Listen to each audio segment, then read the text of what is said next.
Նորից բարև ձեզ, ես եմ Անժելա Թովմասյանն է, Հայելի ակումբի YouTube-յան էջում, մենք ուղիղ եթերում ենք, ոչ միայն Հայելի ակումբի YouTube-յան էջում, այլ էջերում էլ կարող եք հենց հիմա փնտրել եւ գտնել մեզ ուղիղ եթերում։ Իմ հյուրն է Ազգային օրենսդրության խորհրդի նախագահ Արա Հակոբյանը։ Բարև ձեզ, պարոն Հակոբյան, շնորհակալություն, որ ընդունեցիք մեր հրավերը։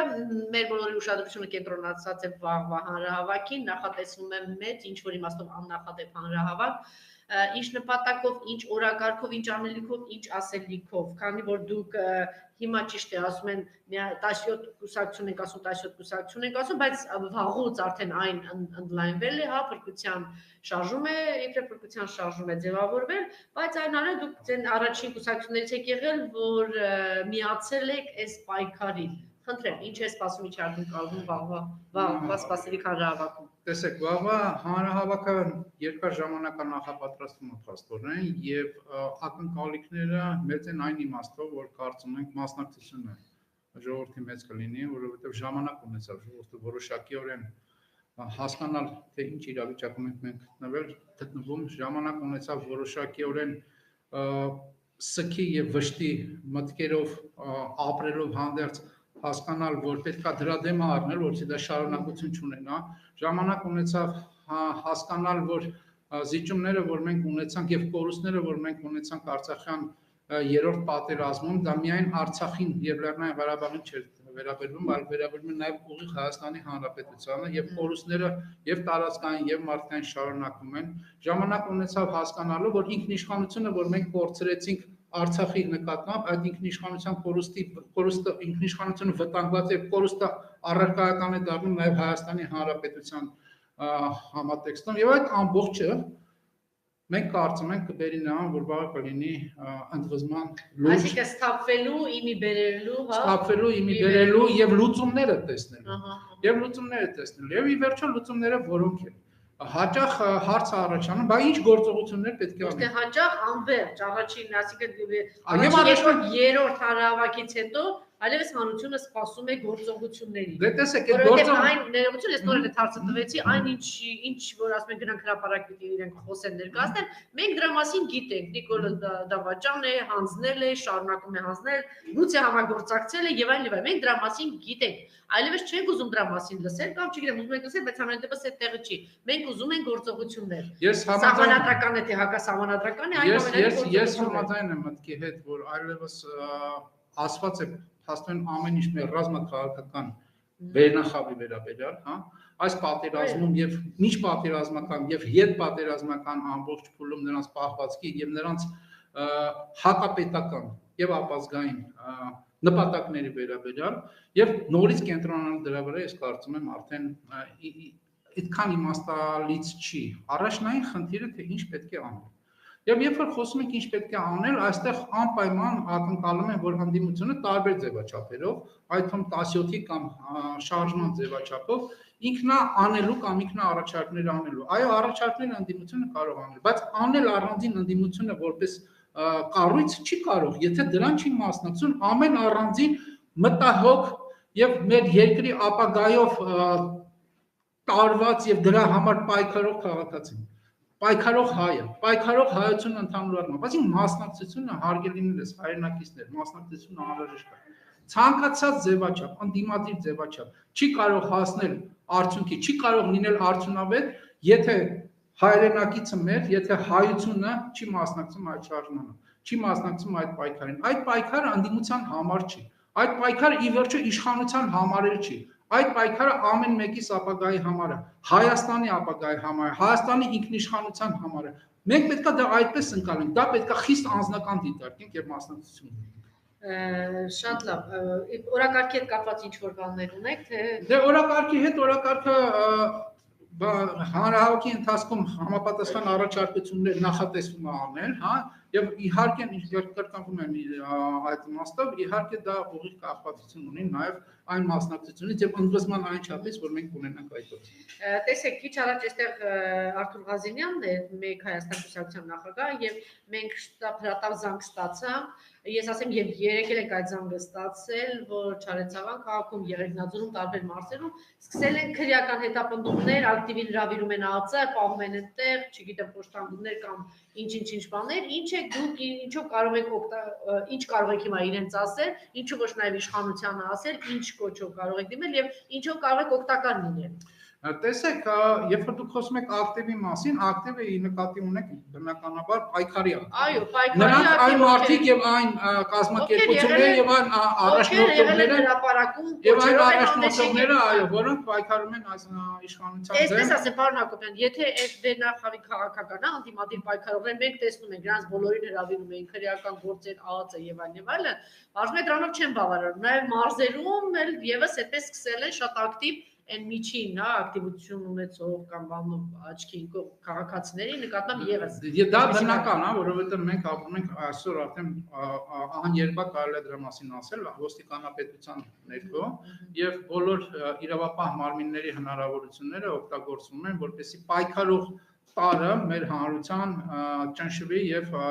որոշ պարագաներում նաեւ կալանավորվի եւ ձերբազատվեն այդ ձեր ասած ակտիվությունից եւ այդ ակտիվից պետք է շարունակել պայքարը։ Պետք է դա հաշվի առնել, որ մենք գործ ունենք այդպիսի իշխանակարգի հետ, այդպիսի իշխող անձնավորության հետ եւ պետք է դրա հետ համակերպվել այդ իմաստով եւ պայքարել։ Համակերպվել ոչ թե իրեն համակերպել, այլ համակերպել, որ մեր դեմ տես կոշտ են պայքարելու եւ համարժեք արձագանքել դրան։ Պետք է հասկանալ, որ անհանդուրժողականությունն է տվյալ դեպքում այն գործիքը, որը մենք պետք է կարողանանք Նիկոլ Փաշինյան եւ իր իշխանախումբը զրկել կառավարման լծակներից։ Անհանդուրժողականությունը թշնամու նկատմամբ, ինչպես ներքին թշնամու, այնպես էլ արտաքին թշնամու։ Սա է այն ձևաչափը, որով մենք այդ կենաց եւ մահու կռիվը կհաղթենք։ Միայն սա է այդ ձևաչափը։ Տեսեք, մի զգայուն թեմա եմ ուզում անդրադառնալ, անհայտ կորածների հարազատներ, գերության մեջ գտնվողների հարազատներ։ Ես գիտեմ, որ շատերը խուսափում են իրենց հրապարակային ինչ-որ խոսք ասել կամ գնալ հանդիպել, զրուցել, մտածելով, որ իրենց մեջ կարող առաջանալ, որ սա շահարկվում է։ Ինչ ունեք իրենց ասելու եւ ի վերջո տեսեք, գերիների հարցն է, անհայտ կորածներին գտնելու որոնողական աշխատանքներն է։ Ի վերջո սրա հիմքում այս քաղաքական լուծումը չէ, որովհետեւ ժամանակը ցույց տվեց, որ այս իշխանությունը նախ բերեց այս ամեն ինչին, չէ, երբ կորցրեցին տարածք եւ ворթիներին եւ չգիտեմ, այս ամեն ինչը մենք ունեցանք, բացի դրանից հիմա էլ չի կարողանում, արդեն կարծեմ 3.5 ամիսը բավարար է, որ հասկանանք, թե այս իշխանությունը դարապես ինչ որ մի բան իր զորույ անել, թե ինչ ունեք ասելու եկեք կան հրապարակ եւ ինչ կոչով, ինչով։ Տեսեք, այս իշխանությունը այս ռազմաքաղաքական վերնախավը գործող առաջին պատասխանատուն է եւ առաջին մեղավորն է այս ամենի համար։ Եթե ոչ միակ պատասխանատուն է եւ միակ մեղավորը։ Եվ այդտեղ ձեր ասած Գյան թեմանակյակ երևարված մեր հայրենակիցները, անհետ կորած մեր հայրենակիցները։ Եվ խնդիրը նրանում է, որ անհետ կորածի եւ երևարվածի հետ կապված մենք շարունակություն ունենք այսօր։ Այսինքն ոչ միայն արդեն երևարվածներին չեն կարողանում ետ բերել, այլ շարունակում են երևարել եւ շարունակում են մարդիկ անհետ կորել։ Այսինքն քանի դեռ կա այս իշխանությունը, այդ գործընթացը շարունակվելու է մեկ։ Քանի կա դեռ այս իշխանությունը վերադարձ մեր գերիների արդյունավետ վերադարձ հնարավոր չի, որովհետեւ նրանք այդ պատասխանատվությունից խուսափում են։ Մի անգամ չի, որ իշխանության ներկայացուցիչները իրենց վրայից թափել են այդ պատասխանատվությունը, ասել թե դրանով զբաղվում է Ռուսաստանը, դրանով զբաղվում է անգամ անձամբ Պուտինը կամ Մուրադովը, էլ չգիտեմ ով, բացի իրենցից։ Եվ այստեղ այս զգայունությունը կա, որտեղ դա շահարկվում է հենց նույն իշխանության կողմից, ասելով մեր դժբախտ հայրենակից հարազատներին, գերեվարվածներին, ծնողներին, եղբայրներին եւ քույրերին, որ գիտեք, այս ընդդիմությունն է համահանում եւ մեզ թույլ չի տալիս, որ մենք գերիներին հետ բերենք։ Դա կեղծիք է, հերթական մանիպուլյացիա։ Դա մանիպուլյացիա, ժողովուրդ ջան, հարգելիներս, իմ հարազատ հայրենակիցներ, պետք է հասկանալ, այս քաղաքական իշխանության օրոք այդ հարցը արդյունավետ չի լուծվելու։ Քաղաքական խնդիր կա, քաղաքական խնդրի լուծման պարագայում մենք բոլորս այսօր ովքեր ընդդիմություն են եւ վաղվա իշխանություններն են, որ լծվելու են այդ պատասխանատու լծվելու են այդ հարցի լուծմանը եւ պատասխանատու այդ հարցը լուծելու են թշնամու հետ։ Սրանք չեն կարողանում թշնամու հետ նստել խոսել, չեն կարողանում։ Սրանք չունեն այդ օրովը, դրանք չունեն այդ ոգին նստեն թշնամու հետ եւ կոնկրետ հարց լուծեն։ Մենք դա անելու ենք։ Մյուս կողմից էսի հարցը լեգալ ցանկությունը կա։ Դա նույնս հարցն է։ Ես արդեն ասացի, որ պատասխանատվությունից փորձում են խուսափել։ Պատասխան ցանկացած բան, որ իրանց իշխանության երկարաձգմանը չի վերաբերվում, փորձում են այդ հարցերով չզբաղվել։ Ալիևի ողորտանքները շարունակվում են լրացունեք եւս մեր կողմից։ Ինչու՞։ Լավ հարց, Ալիևը հողորտանքները եղել են ինչ պատերազմի ընթացքում եւ պատերազմից հետո։ Եվ Ալիևը հիմքեր ունի հողորտալու ի վերջո։ Հիմքեր ունի։ Հա, բացի նրանից, որ ինչ ուզում էր ստացալ, նա միշտ պատերազմներ նա հողորտած եւ ինչ բառեր ասեց օգտագործեց անձամբ Նիկոլ Փաշինյանի կապան, Նիկոլ Փաշինյանը ասեց սպառնաց անգամ որ հեսա ես տեսեք ինչ տեղեկատվություն եմ տալու որ Ադրբեջանում բանա փոխվելու հմեկով էլ ոնց որ թե հարցազրույց ձայնագրեցին բայց այդ ձայնագրությունը լույս չտեսավ մենք չտեսանք թե Նիկոլ Փաշինյանը ասելիք ունի ոչ մի կերպ եւ ոչ մի պահին Նիկոլ Փաշինյանը չի արձագանքել Ալիևին չէր արձագանքելու Ալիևը ունի տեսանելի վերահսկողություն Նիկոլ Փաշինյանի նկատմամբ եւ տեսանելի գերակայություն Նիկոլ Փաշինյանի նկատմամբ նա Նիկոլ Փաշինյանին վերաբերվում է որպես իր սպասավոր, իր շահերի սպասարկու եւ դա տեսանելի եւ անթափից է հիմքեր ունի դրա համար Շատ լավ, ինչ որ իմաստով Ռոբերտ Քոչարյանը հայտ ներկայացրեց, ասելով որ մասնակցելու եմ, կրելու եմ դա դուք ինչ եք կարծում պայմանավորված է միայն ընտրություններով, թե մինչ այդ չնայած երկու կետի մասին էլ խոսեց, թե նաև մինչ ընտրություններն էլ, ինչ քայլերով եւ կապ տեսնում եք առաջիկայում սպասվելիք հանրահավաքների, մասնավորապես վաղվա, կարծեմ ընդդիմությունը նաև եւս մեկ հանրահավաք է նախատեսում Սյունիքում, որից հետո պետք է լինի ըստ էության վերջնարդյունք ապահովող, հա, այս մի հանրահավաք, անհրաժեշտություն կա, որ այդպիսի հայտ ներկայացած անձը հրապարակ գա եւ իր առաջնորդի դերակատարումը, լիդիայի դերակատարումը չի լինի, այդտեղ կա հաստատի եւ այդպիսի հարց բան տեսնում եք։ Տեսեք, ես որևէ կերպ չեմ ուզում եւ մեկնաբանել եւ խորհուրդներ տալ Ռոբերտ Քոչարյանին որպես Հայաստանի Հանրապետության երկրորդ նախագահ, կարծում եմ եւ վստահ եմ, որ ինքը ավելի լավ գիտի իր անելիքները եւ ունի իր ճանապարհային քարտեզը մասնակցության։ Մի բան հստակ է, որ նա ասես մասնակցել եմ, այսինքն վերահաստատեց իր քաղաքական հայտը եւ վստահություն հայտնեց, որ ինքը իր բառը օգտագործեմ կրելու է Նիկոլ Փաշինյանին եւ կրելու է ցանկացածին, ովքեր Նիկոլ Փաշինյանի կողքն են կամ սպասարկում են Նիկոլ Փաշինյանական նիկոլիզմի շահերը։ Հիմա ինչ վերաբերում է ընդհանուր պայքարին, ես նույնպես կարծում եմ, որ Սյունիքում շատ կարևոր կլինի եւ ազդեցիկ կլինի եւ ազդեցություն կունենա ապագայի տեսակետից շատ արդյունավետ կլինի մեծ հանրահավաք անցկացնելը։ Մարզներ որ առաջինը դուրս շպրտեց պարտված կապիտուլը։ Եվ բացի դրանից այն մարզներ, որ ամենաշատն է այսօր ուղիղ վտանգված Արցախից հետո։ Հա, եւ այդ տեսակետից խիստ կարևոր է, արդեն տանում են Սյունիքից։ Դե վտանգված, այսինքն մեր ամբողջ հայրենիքն է վտանգված, որովհետեւ Արցախը նույնպես մեր հայրենիքն է, այսինքն վտանգը ոչ մի կերպ չի նվազում, այլ ավելանում է։ Հիմա թե դրանից հետո ինչ հանրահավաք, թե եւս մի հանրահավաք, անկեղծ ասած Անժելա ջան, ես զերծ կմնայի գուշակություններից։ Ես կասեմ հետեւյալը, որ այն նախնական մտայնությունը, որ պայքարը Փաշինյանի դեմ եւ նիկոլիզմի դեմ լինելու է կարճաժամկետ, այդ մտայնությունը սին դուրս եկավ, որովհետեւ շատ պարզ պատճառով պայքարի մասնակցությունը, ես դրան արդեն անդրադարձա, ընդհանրական մասնակցությունը բավարար չի, ընդվզման ծավալները եւ մակարդակը բավարար չի։ Եվ դա է խնդիրը։ Պետք է պատրաստվել երկարաժամկետ պայքարի։ Եվ այդ երկարաժամկետության մեջ պետք է չընկրկել եւ չկասկածել, որ կրելու է։ Շատ լավ, մեծ հարցազրույցով հանդես եկավ նաեւ երրորդ նախագահ Սերժ Սարգսյանը։ Ազատագրված տարածքների հետ կապված իր գնահատականը մոտեցումը շահարկման տեղիք տվեց։ Դուք ձեզ տեսնում եք ոչ մի թիզականների կողքը, թե ինչպես ասեց Սերժ Սարգսյանը, իրենք փաստորեն պատրաստվում էին վերադարձնել։ Եվ արդյոք սա շահարկման տեղիք չտվեց այս նույն նիկոլականների համար, որ ասեն տեսեք, չնայած այստեղ համեմատելու ոչ մի բան չկա, բայց այնուամենայնիվ։ Տեսեք, ես անդրադառնամ ընդհանուր առմամբ հարցազրույցին երրորդ նախագահի շատ հանգամանալից եւ մանրամասն հարցազրույց էր եւ մի շարք հարցերի հետ կապված նա իր մոտեցումները ներկայացրեց, որոշ հարցեր բաց մնացին, այսինքն պատասխաններ չտրվեցին այն ենթադրությամբ, որ ապագայում դրան անդրադարձ կկատարվի։ Ես կրկին կարծում եմ, որ ինչպես երկրորդ, այնպես էլ երրորդ նախագահի խոսքը չարժի մեկնաբանել, նրանք գիտեն ինչ են ասում եւ ինչպես են ասում։ Ես կարող եմ ասել մեր մոտեցումները, այդ թվում ազատագրված տարածքների հետ կապված։ Ես կարծում եմ եւ մենք կարծում ենք որպես քաղաքական ուժ, որ առավելապաշտական կամ նվազապաշտական մոտեցումների մեջ չի խնդիր, այլ իրապաշտական մոտեցումների մեջ պետք է լինի ձևաչափը եւ ազատագրված տարածքները որպես այդպեսին, ինչպես եւ ասվեց, ամենասկզբից անգամ 90-ականներից տրամադրվածություն ա եղել վերադարձնելու եւ ազատագրված տարածքներ անգամ չի ներկայացվել, այլ ներկայացվել է որպես տրամադրվածություն Լևոն Տեր-Պետրոսյանի կողմից, այն ժամանակա ռազմաքաղաքական իշխանությունների կողմից, Վազգեն Սարգսյանի կողմից, ոչ Արցախի վերնախավի իշխանության կողմից, ես չեմ ուզում մենք բանավիճենք դրա մասին, կամ փաստաթղթերը, որտեղ անուններ նշեք Մեծ կլոր սեղանի կան բոլորը գրեթե կան քիչ բացարձակ կան փաստաթղթերը եւ հարցազրույցի ժամանակ էլ ասվեց նրա մասին, որ 90-ականներին անգամ տրամադրվածություն կար կարգավիճակի փոխադիմաց